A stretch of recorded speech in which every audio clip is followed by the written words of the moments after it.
Strange lands, odd customs, and unfamiliar civilizations have become a common sight to personnel of the United States Army, men and women whose mission today takes them into once mysterious regions of a shrinking globe. Of these distant places, none is more exotic than the ancient kingdom we used to call Siam, and few are of greater importance to the cause of freedom in Southeast Asia.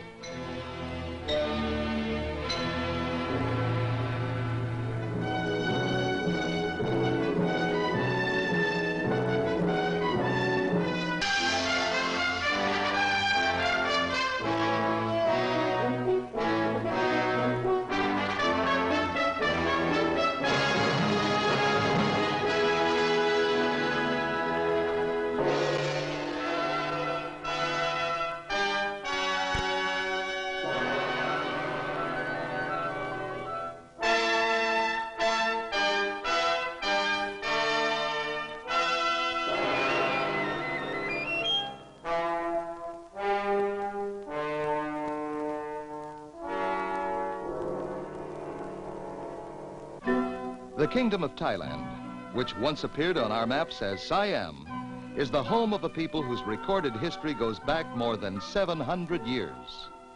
To the people of Thailand, the name of their country means, literally, Land of the Free.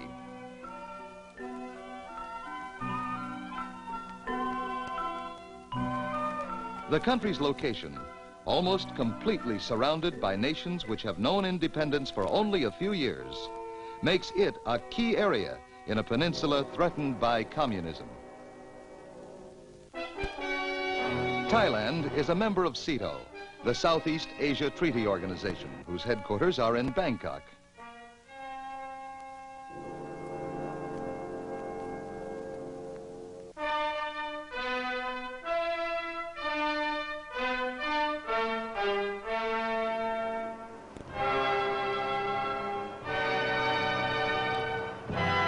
Her consistent support of the free world has contributed greatly to the strength of the free world's position throughout Asia.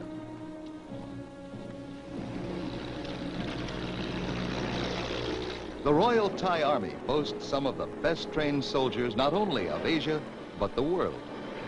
All males are required to register for the military service at the age of 18, a military conscription program similar to that of the United States. From this pool of manpower, the Thais have been able to construct an efficient, diversified military force.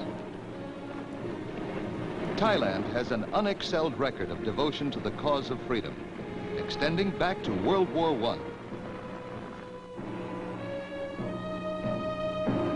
Within 2 days of the outbreak of hostilities in Korea, Thailand had announced her intention of supporting the United Nations efforts in that country. The capital city of Bangkok is today a center for many United Nations activities in Southeast Asia.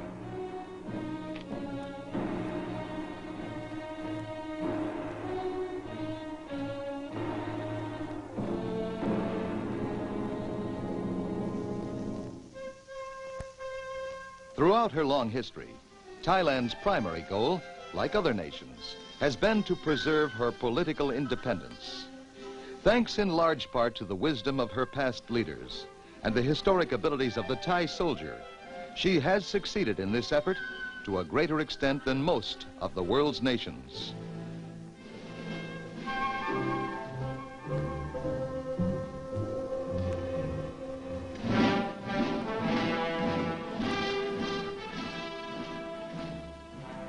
Thailand's water transport system, an interconnected network of rivers, branch streams, and canals, is widely used to distribute agricultural products through heavily populated areas. In addition to the normal problems of defense, familiar to Americans, Thailand must also provide security for the villages along the country's 3,700 miles of inland waterways.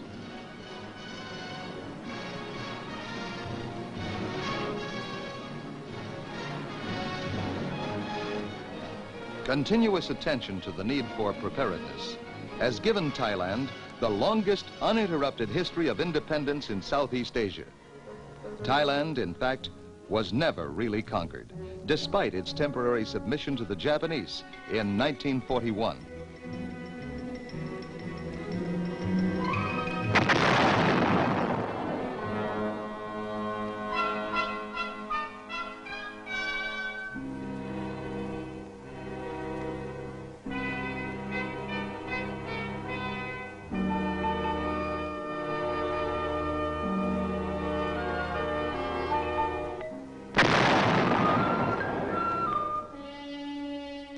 In this era of history, in this part of the world, United States aid to such independent anti-communist nations takes many forms.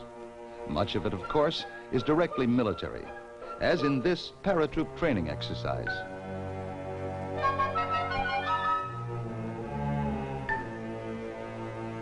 The units involved are the newly activated 1st Special Forces Group of the Royal Thai Army and the United States 1st Special Forces Group from Okinawa.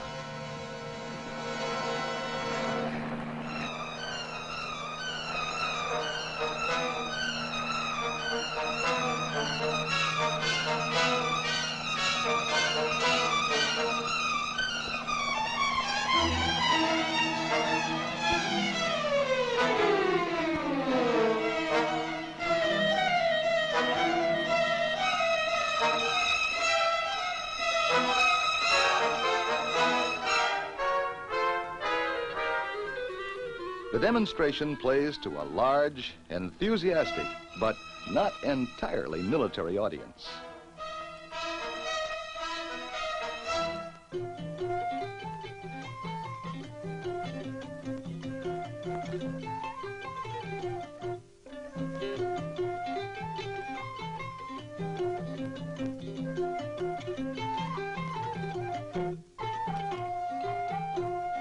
A slight miscalculation leaves one trooper literally up a tree, but with no harm done.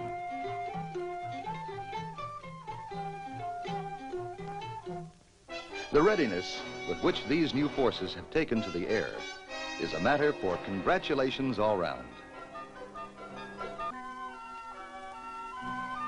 A modern army, like those of Napoleon's time, still travels on its stomach.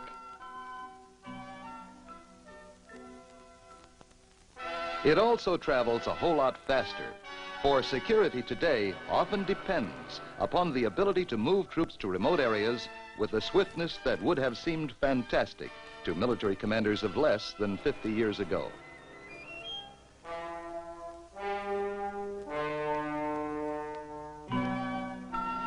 A modern highway, by providing arteries of quick access to all parts of the country for armor, infantry, and artillery, is a direct contribution to military preparedness. But its value goes far beyond matters purely military. Thailand has some 7,000 miles of highway network. Much of it, however, still needs considerable improvement and connecting roads to ensure maximum usefulness. Today, approximately 60% of the country's roads are classified as all-weather roads, but very few will permit carrying heavy loads for long distances.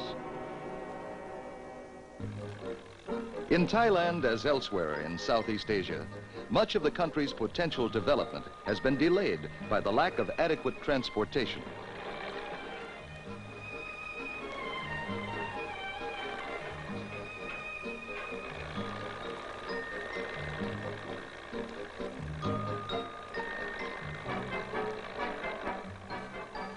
Road building, with limited equipment under difficult conditions, is a specialty of the United States Army Corps of Engineers.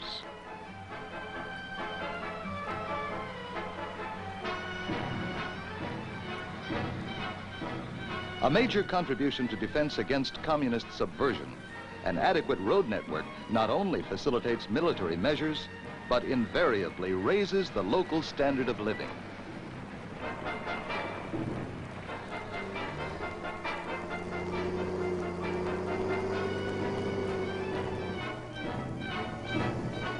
The Thai government's 10-year program for highway construction and rehabilitation, being carried on with United States assistance, has already proved its effectiveness in stimulating commerce and communication among the people of the country itself, many of whom have known little more of their proud heritage than what lies within a short distance of their own village.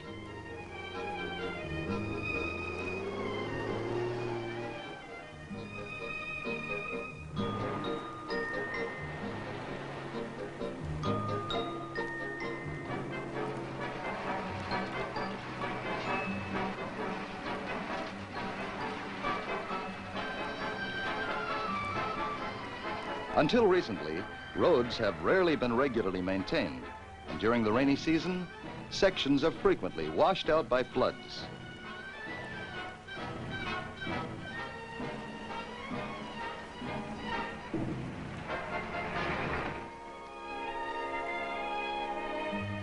With the advent of modern methods and the latest models of American road building equipment, the road system is improving rapidly.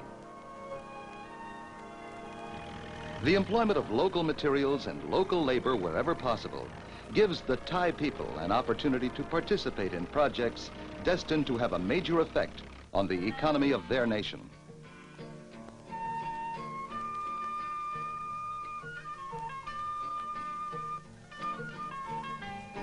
Like transportation, fast and efficient communications are a major problem throughout Southeast Asia.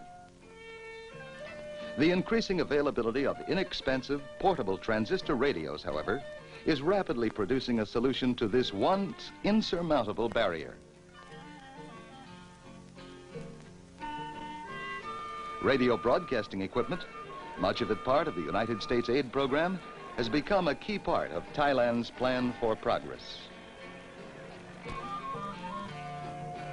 Such equipment also helps to counter propaganda broadcasts from communist nations, countries which have for years blanketed the earth with radio-borne propaganda.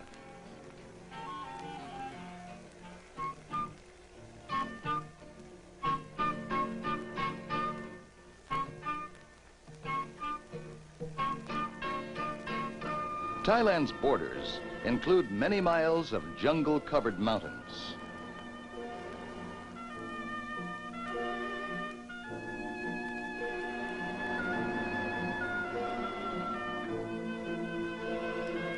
Patrolling such boundaries is extremely difficult, but it is routine for the Thai Border Patrol Police and the United States advisors who often accompany them.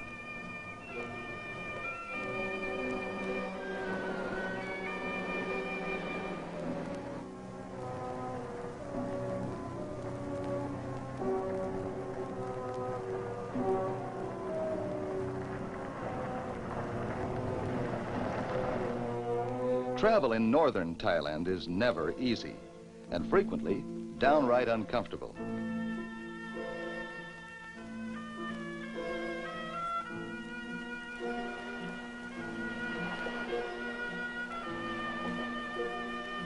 The temperature during this trip averaged 102 degrees. Harmless as it appears at first sight, this jungle patch is no place for the tenderfoot.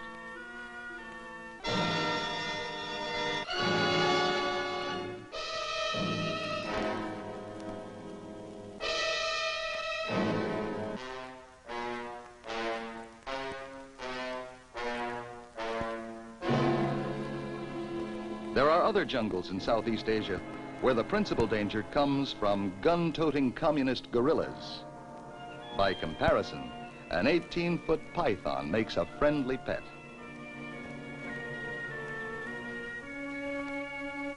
While responsible for maintaining the security of their country's frontiers, the Thai Border Patrol Police realize that the job can never be done by police action or military tactics alone. Ultimately, the kind of communist-inspired guerrilla infiltration so common elsewhere in Asia can be prevented only by the people themselves.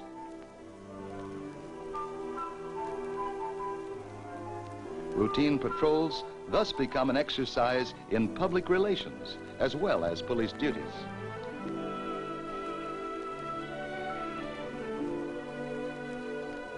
The public relations aspect holds especially true for this United States advisor.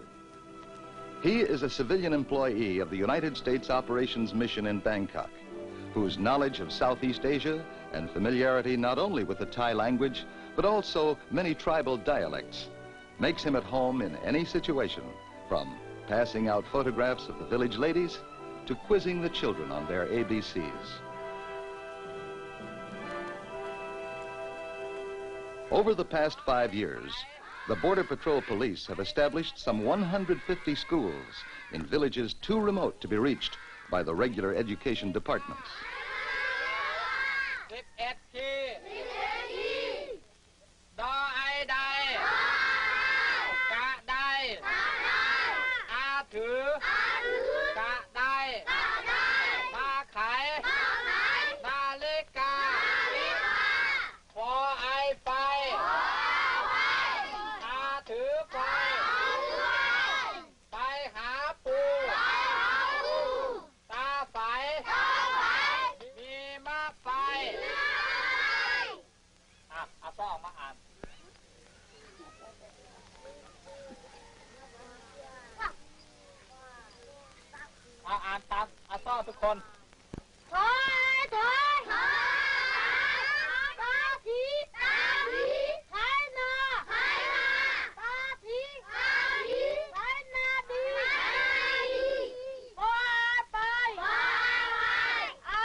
The Border Patrol policeman must be a jack of all trades: teacher, doctor, sheriff, farm advisor, and general information man.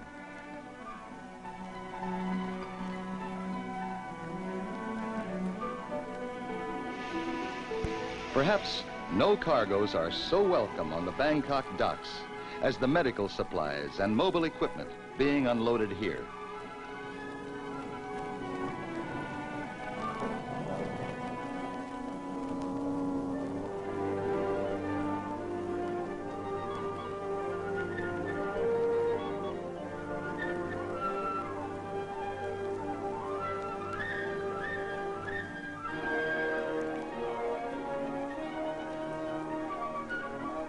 Basic to an adequate standard of living anywhere in the world is an efficient system of public health.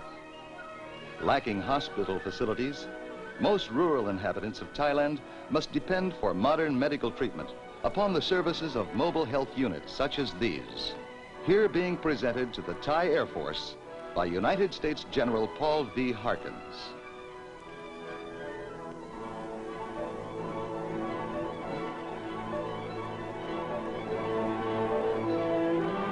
The improvement of public health measures provides one of the most rewarding areas for cooperation between Thai officials and members of JUSMAG, the Joint United States Military Advisory Group in Thailand.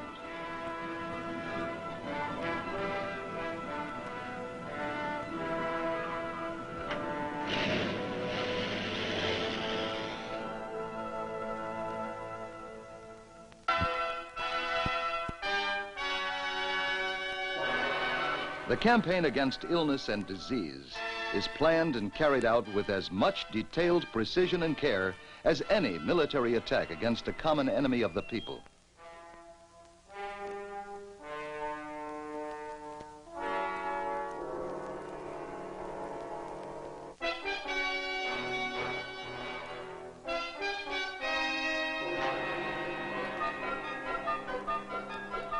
The area of Thailand is about the same as that of France, and the planning of such a public health campaign must extract maximum efficiency from the comparatively limited personnel and equipment available.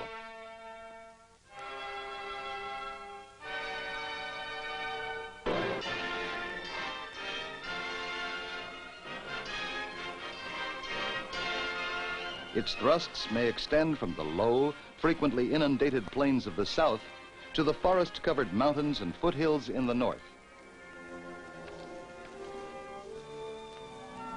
Basic Thai attitudes and traditions often serve to encourage the medical and sanitary measures introduced in this manner, And the various medical organizations working in the nation, both Thai and international, have found such efforts as these rewarded by definite progress in curbing and curtailing disease.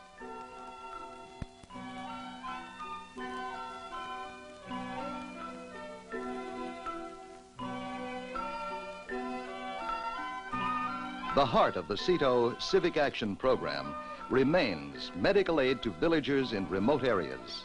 For the physical well-being of a civilian population is no less important than the strength of the military force assigned to defend it. Through CETO, the United States is also involved in several important programs of medical research throughout Thailand.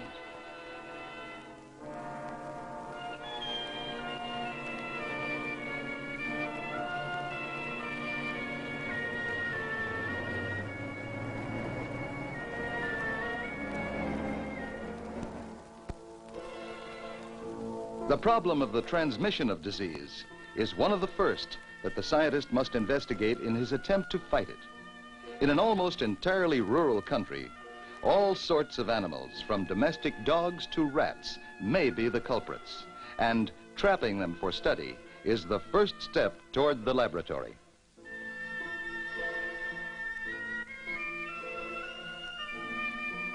For a comparatively undeveloped tropical nation, Thailand has unusually good conditions of health. Malaria, however, remains a major cause of death, and malaria is one formerly endemic disease with which modern medicine knows how to deal. It is only necessary to seek out and destroy the breeding places of the malaria-carrying mosquito. This is one major project of the entomology department of the CETO Medical Research Laboratory.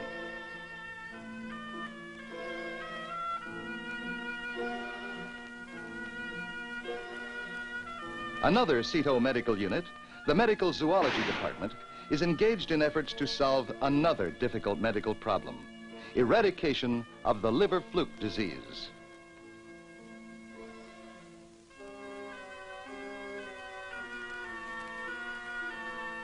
The parasite which causes this disease survives by passing from one host creature to another, and trying to discover which creatures serve as intermediate hosts through which it reaches man is intriguing work.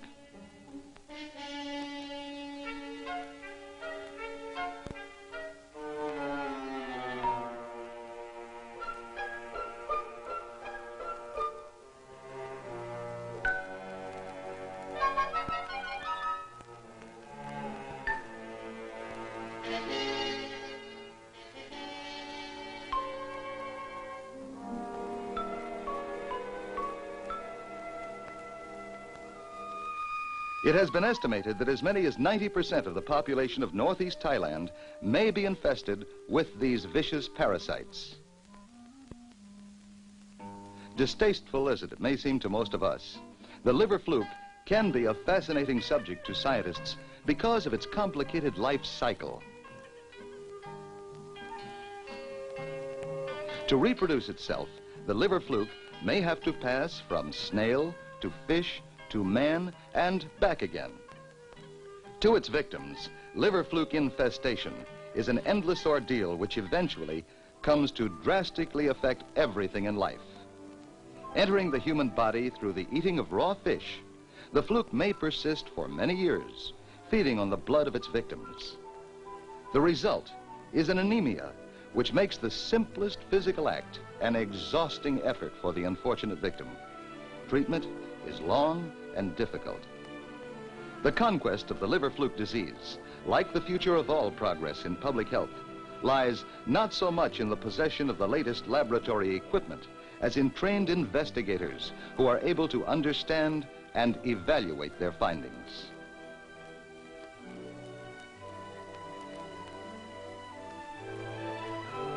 Here, the training of Thai scientists in matters that touch their country this closely is a major step toward a higher standard of health for all.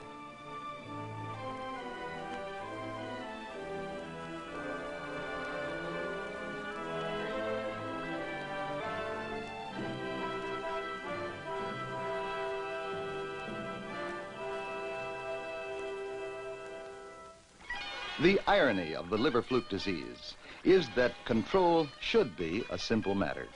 All that's required is to cook fish before eating it. The problem persists chiefly in northeast Thailand because of the widespread taste for raw fish in the region.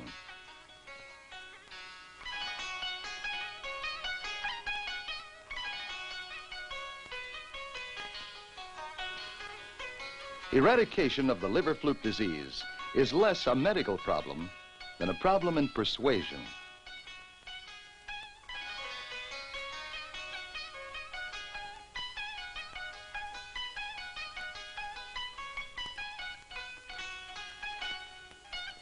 Despite their many problems, the Thai people are a fortunate people by the standards of Southeast Asia.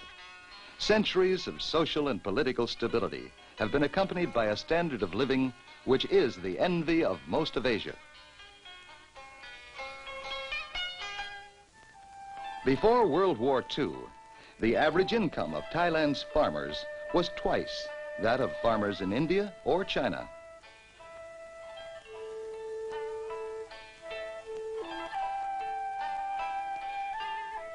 Since the war, income has steadily risen. Although by modern standards much remains to be done, life here has, for countless generations, been kinder to the Thai people than to the vast majority of Asia's teeming millions. Throughout much of Asia, the fight against communist infiltration and subversion is a frustrating business. Once military defenses are erected against a possible overt aggressor, new friends must be won behind the defenses themselves. In Thailand, fortunately, friends already exist. Here, the principal job is to assure them the training and equipment to maintain an independence that was already centuries old at the time of the American Revolution. This is the mission of the United States Military Assistance Program in Thailand.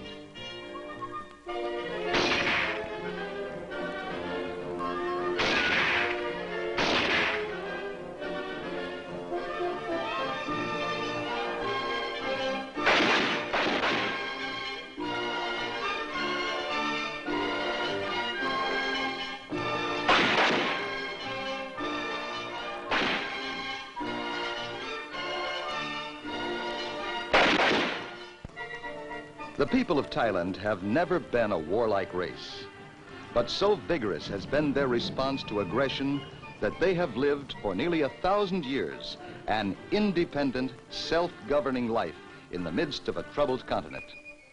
The purpose of the United States military aid program in Thailand is to help her to maintain that remarkable independence in the 20th century.